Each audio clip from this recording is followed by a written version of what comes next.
kabur-kaburan dikejar-kejar. Lurus. Ya. Baik.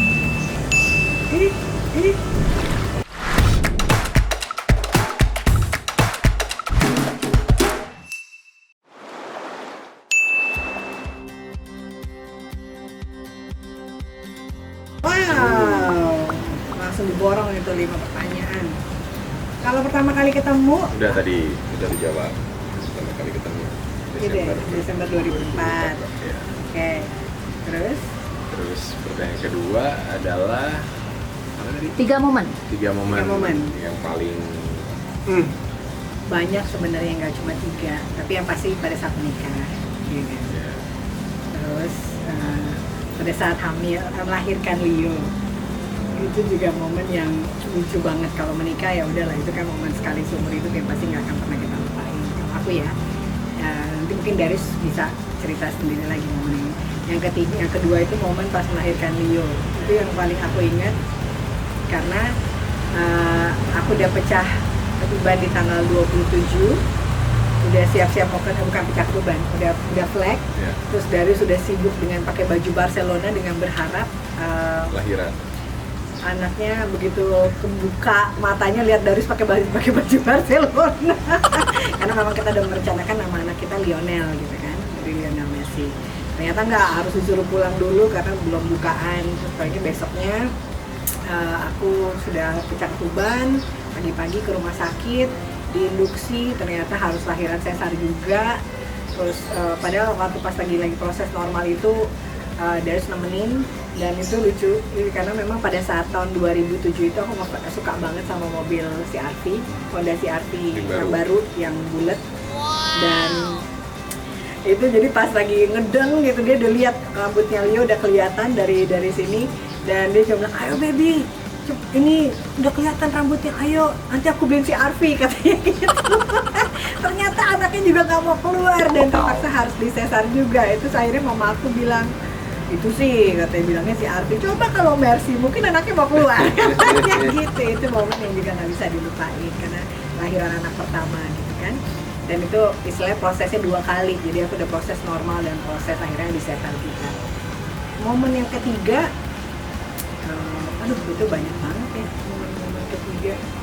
Mungkin ya pertama kali liburan ke Swiss ya sama kamu, pertama kali pergi liburan jauh ke Eropa gitu sama Darius, itu juga momen yang, itu momen awal-awal hubungan kita lah ya, dari menikah ke Swiss, terus sama punya anak ya. Kalau udah kesini itu udah momennya juga lebih banyak lagi. Kalau ceritain mungkin 1000 momen juga nggak akan ada habisnya gitu.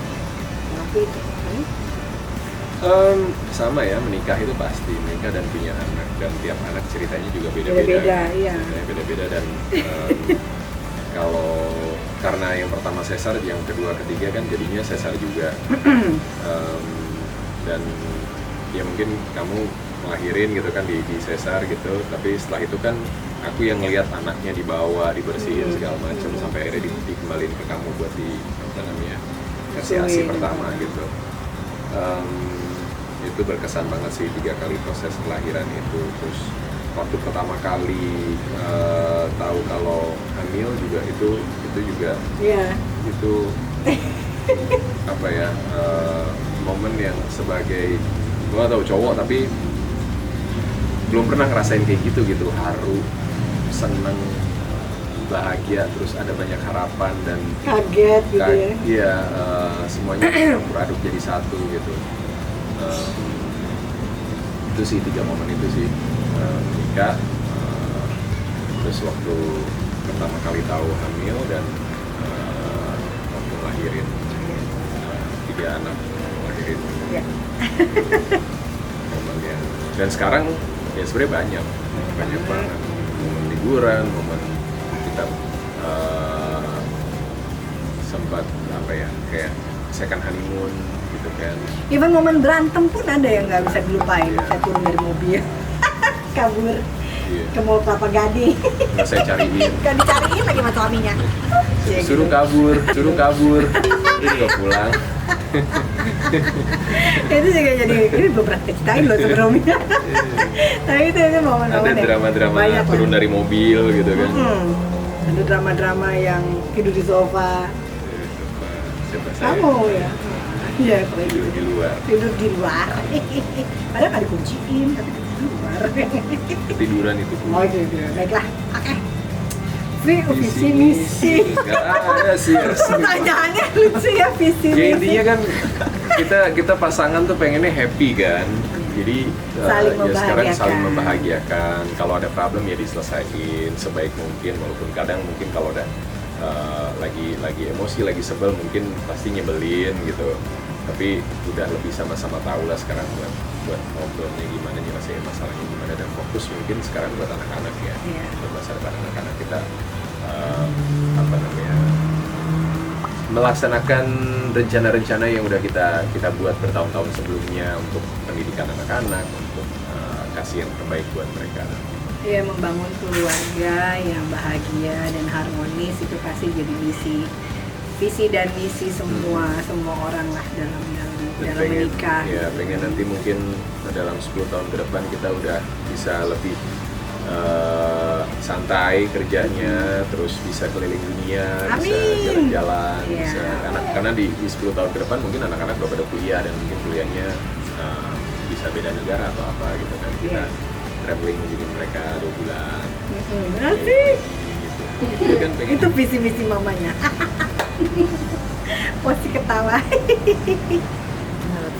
Nah sebenarnya nggak ada tips yang baku sih, karena kalau dari selalu bilang bahwa setiap keluarga itu unik gitu, dan kita juga selalu ada mengadopsi juga apa yang sudah dilakukan sama orang tua kita gitu kan. Intinya memang kita pernah merasakan menjadi anak gitu kan. Kalau dulu aku pernah ikut parenting seminar gitu, bahwa selalu dikatakan jangan minta anak mengerti orang tua gitu, karena anak-anak nggak pernah menjadi orang tua, tapi kita pernah menjadi anak-anak. Jadi kita tahu sebenarnya anak-anak itu sukanya diapain sih, pengennya kita punya orang tua tuh seperti apa sih, mereka sukanya apa gitu. Intinya kita pengen jadi orang tua yang selain juga mengayomi, memberikan yang terbaik, menjadi motivator dan fasilitator untuk anak-anak, tapi juga menjadi teman ya yang demokratis gitu, dan sama-sama juga sama-sama belajar bersama anak-anak gitu. Karena kan kayak di rumah kita kan aku generasi X, Darius Y, Diego itu Z, Sabrina tuh A, jadi semua generasi tuh ada gitu di keluarga kita. Jadi memang cara menanganinya pun juga pasti beda-beda gitu kan. Dan aku sama Darius untungnya kita bisa jadi partner, jadi satu tim gitu untuk memberikan yang terbaik gitu untuk anak-anak. Menurut Bapak? Iya, jadi kita tipe kalau ada waktu itu ada 3 tipe tes, ya.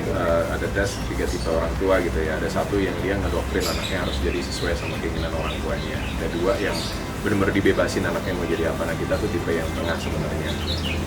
Kita dengerin anak-anak kita mau apa, tapi kita juga memberikan pertimbangan gitu. Jadi partner yang ngerangkul mereka, ngegandeng tangan mereka, yuk mau kemana, yuk kita temenin gitu. Jadi sebenarnya kita kasih kesempatan buat anak-anak coba segala hal gitu kan.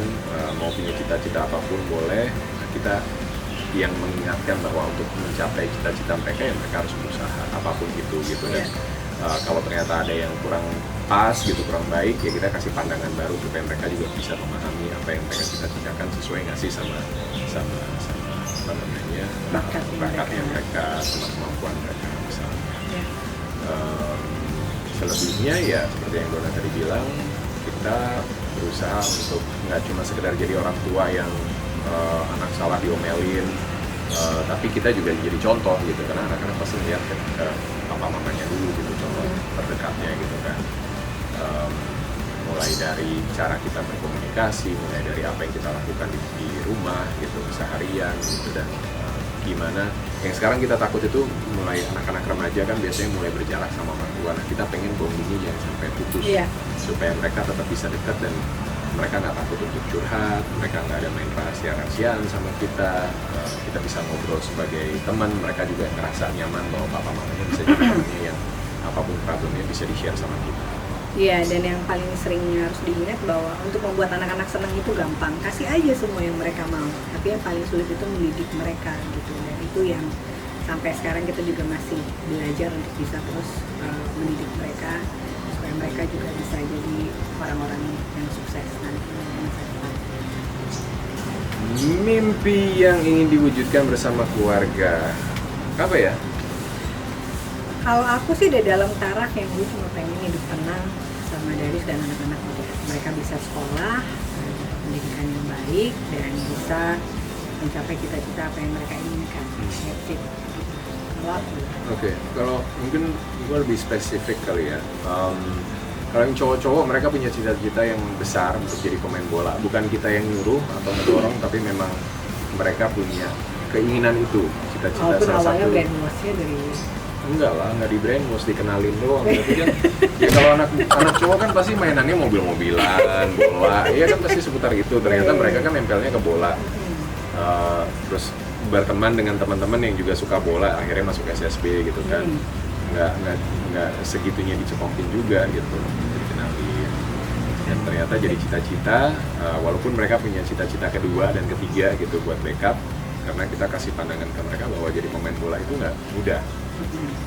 Risikonya tinggi, kalau cedera terus nggak bisa lanjutin karir atau kalah dalam persaingan karena sekarang mungkin anak cowok di seluruh dunia rata-rata cita-cita jadi pemain bola dan itu kan kalau di bola piramida ya, yang bisa nyampe ke top class itu cuma sedikit dari banyak yang punya cita-cita yang sama gitu. Jadi dan berat komitmen sebagai atlet, tapi itu mungkin salah satu impian mimpi gitu ya, kalau memang ada jalannya dan mungkin bisa, pasti bangga banget kalau anak-anak jadi pemain bola profesional. Dan pemain timnas. Jadi pemain timnas bahkan gitu. Mungkin bawa anak-anak sekolah keluar kali ya. Kita punya rencana ya. Kita punya rencana itu sih. Dan pindah tinggal di 2 negara mungkin. Jadi nggak karena anak-anak sekolah otomatis karena mereka masih umurnya terlalu muda, otomatis harus ada orang tua yang nemenin kan.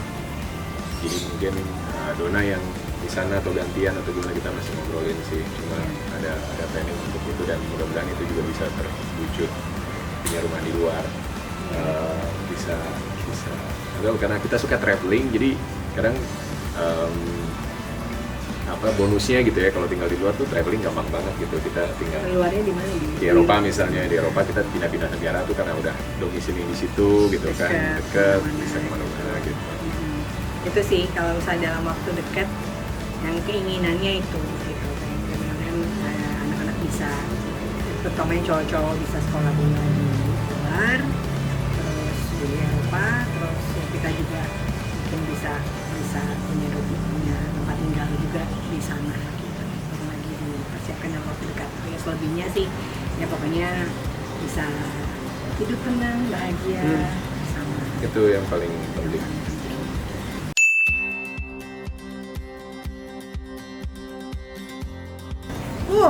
LDR paling lama 4 bulan. Enggak 4 bulan pula. Iya, tapi pokoknya 2 mingguan biasanya kan, 2 minggu sampai 3 minggu lah paling lama.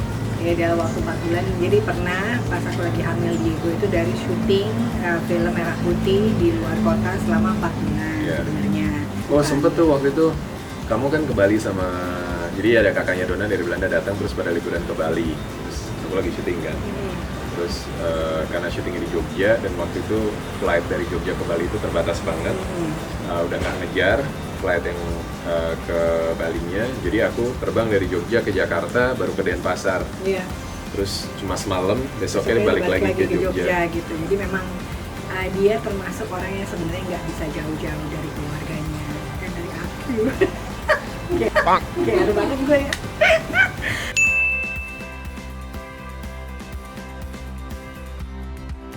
Yang pasti bukan waktu dulu sih nggak gombal ya. Terus saya setelah menikah saya banyak gombalin.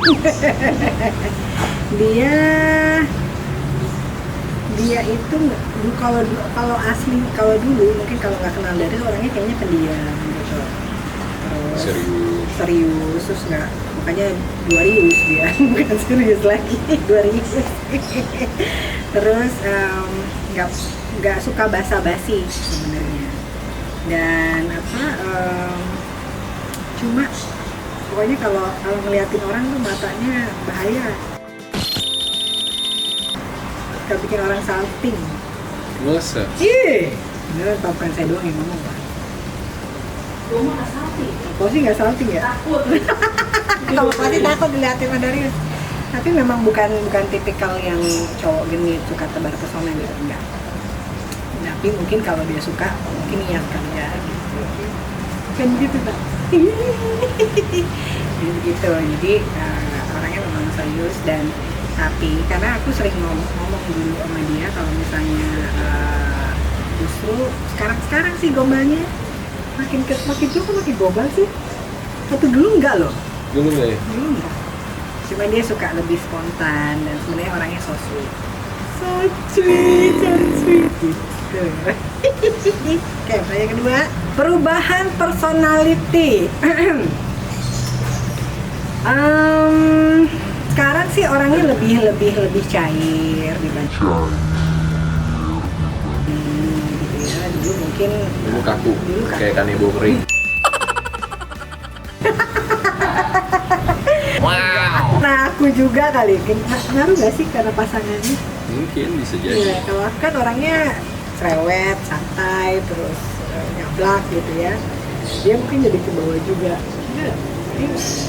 Oh enggak ya? Kamu tetap pada pendirian kamu gitu. Tapi memang kalau dari dulu orangnya memang tegas gitu. Termasuk juga sama anak-anak, kadang juga sama aku. Kadang aku juga moody. Kalau moodinya iya bisa tiba-tiba yang dari dulu tuh yang masih pacaran terus dia diem gitu. Kan bingung kita ya. Nah, pas dia diem gitu tiba-tiba gitu kan. Ini kita lagi ngobrol atau apa, nggak tahu apa yang ada di pikirannya. Kadang nggak bisa ditebak. Nggak segitunya gitu. Iya. Enggak lah. Iya. Nggak lagi ngobrol terus tiba-tiba diam. Pasti ada pemicunya. Iya, pokoknya tapi kelinci saya sampai marah tuh. Lagi moody dia. Memang cepat banget bisa berubah gitu moodnya gitu. Karena kalau ada pemicunya gitu. Dan Biasanya kalau kayak gitu mau diomongin langsung takut yang diomongin tersinggung misalnya, atau malah nanti bisa jadi berantem, jadi mending diem. ya, tapi overall sih sebenarnya nggak terlalu ada yang berubah drastis ketika dia zaman masih pacaran sama. Dia masih orang yang sama, tapi lebih baik. Tapi jadi orang yang baik. Dan sayangnya yang penting sama saya. Misalnya aku orangnya berantakan gitu kan, Darius kan orangnya sebenarnya resik banget, rapi gitu. Terus kebiasaan kecil. Kayak dulu kalau pamit pasti harus pamitan, ketemu, cium pipi, cium kening gitu kan, terus kalau nggak dilakuin padahal lagi buru-buru udah mikir yang lain gitu kan, mau meeting atau apa, kenapa nyampe nggak ngasih kabar tuh. Iya, kok kamu tadi nggak kiss aku pas pergi gitu kan. Ya nggak apa-apa, lagi buru-buru nih gitu kan, jadi salah paham akhirnya gitu. Terus dia nggak suka kalau aku nanya kayak satpam, katanya saya anaknya polisi, jadi biasa ditanya kayak gimana gitu. Siapa? Ngapain? Gitu. Tapi jadi belajar gimana. Dulu sebel, akhirnya marah, bete. Dulu kalau dia bete, aku lebih bete gitu kan, terus sebaliknya gitu. Tapi karena kita terus saling kasih tahu, boleh nggak kamu nanya jangan gitu, jangan kayak satpam misalnya gitu kalau dia. Nah, biasanya yang penting ini sebenarnya setiap kali ada masalah kita menghindari untuk langsung konfrontasi gitu. Jadi biasanya aku diem tuh karena tahu gue orangnya emosional banget gitu. Iya, dulu aku nggak bisa lihat dia diem. Dia nanyain terus, aduh Meli kenapa? Iya, dan nggak pengen jadi yang meluapkan emosi ke pasangan di dalam rumah apalagi gitu ya. Kalau di luar serah deh gitu, kalau di dalam rumah nggak pengen gitu. Jadi selalu berusaha untuk menjaga. Nah, salah satunya adalah caranya dengan diem dulu deh, dipendam dulu sampai tenang, sampai jernih.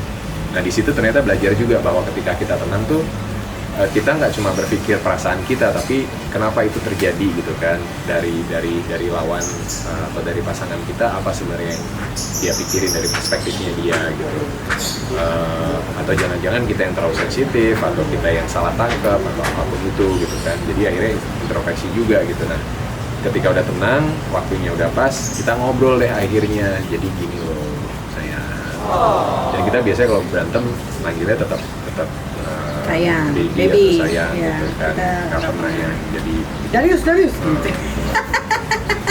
terus ya udah diobrolin jadinya gitu, walaupun di situ mungkin karena sebel ngerasa disalahin, ngerasa disudutin atau apa, terus jadi mungkin tensinya naik gitu, tapi kita nggak pernah yang teriak-teriakan berantem terus yang apa namanya mengeluarkan kata-kata yang justru saling menyakiti nantinya gitu. Jadi ya fokus sama masalahnya aja gitu, dan itu proses mungkin 3 tahun pertama lah yang memang paling berat untuk bisa nemuin itu. Setelah itu kita mungkin sampai tahun ke-5, tahun ke-7 ya prosesnya gitu ya, biasalah dalam kehidupan pernikahan. Tapi sekarang udah sama-sama tahu dan ya itu jadinya kayak ngobrol gitu kan. Udah lebih TST lah, tahu sama tahu gitu kan. Tapi memang ada beberapa ya sifat-sifat dasar aku, sifat-sifat dasarnya Darius yang awalnya yang mungkin itu yang jadi masalah gitu kan, mungkin hal kecil yang akhirnya jadi besar gitu, dan kita akhirnya sekarang belajar nggak pengen masalah-masalah kecil dijadiin besar gitu. Jadi sekarang udah lebih tahu, udah lebih tahu karakter masing-masing, jadinya sekarang udah kalau dia lagi bete udah dibina aja. Jadi kalau aku bete sebenarnya gampang, tinggal dipeluk aja. Oke, itu tadi sebagian pertanyaan yang sudah kita jawab dari pertanyaan teman-teman di Instagram. Sebenarnya masih banyak pertanyaannya sih, karena ada 300 lebih komen yang nanya ya. Kan. Tapi ya mungkin baru itu yang bisa kita jawab ya. Nanti next time kita bikin Q&A lagi dan teman-teman bisa nanya di luar yang udah ditanyakan dan mungkin kita bikin tema kali ya, misalnya parenting sendiri ini sih gitu. Boleh Bu Dana, ide yang bagus, cerdas Anda. Iya, Saya lagi cerdas, terima kasih. Oke, thank you semuanya ya udah ngikutin. Mudah-mudahan jawabannya bermanfaat buat kalian dan bisa jadi salah satu sumber inspirasi buat hubungan kalian sama pasangan. Happy terus pokoknya buat kalian semua.